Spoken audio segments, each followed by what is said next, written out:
So this first stretch is known as the runner stretch. So what I'm gonna do is I'm gonna sit down like this. I'm gonna put one of my feet at the knee of my other foot. I'm gonna put my hands up and I'm just gonna put them on the other side like this. I'm just gonna put my head down and I'm gonna stretch like this for 30 seconds.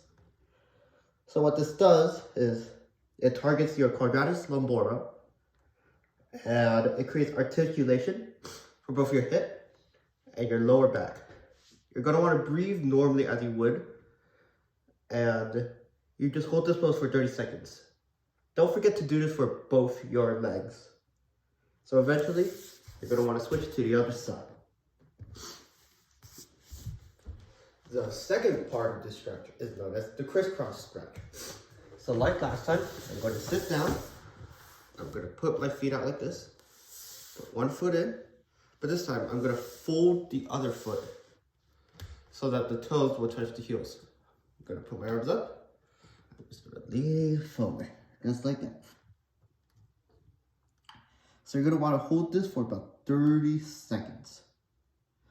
What this does is, just like last time, it will stretch your quadratus lumborum, but this time it also stretches your lower back and your IT band.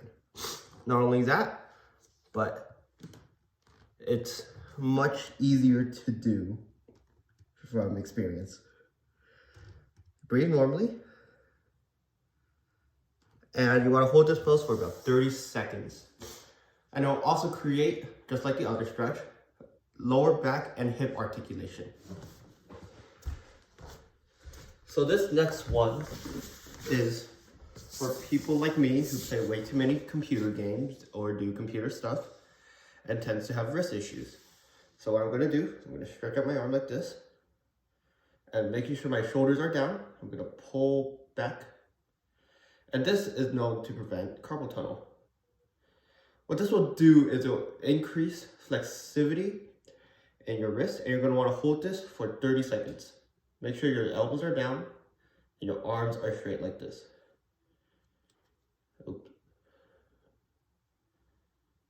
Once you hold this for about 30 seconds, you're going to want to pull this down and then use your arm to grab it and just pull it in.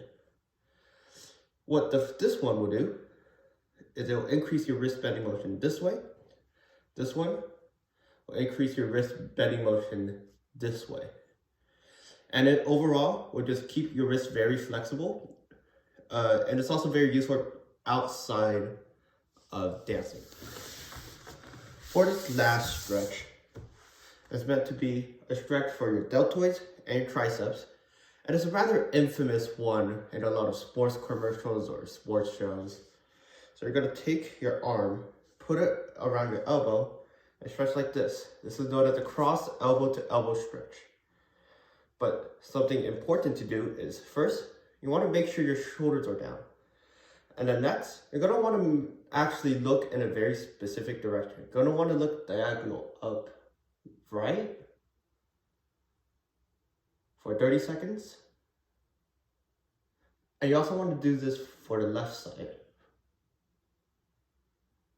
This is to help stretch the neck a little rather than keeping the neck forward as you see in a lot of shows. Another one you want to do is you want to take your arms, point them up, and grab the elbow. This one you're going to actually need to do some very specific breathing. You're going to breathe in, and when you breathe out, bend your body towards the opposite direction of the arm you're going to stretch. So if you're stretching your right arm, you're going to tilt to the left. So breathe in and breathe out. And you're going to want to hold this for about 30 seconds. What this does, it will stretch your triceps and deltoids. And that's it.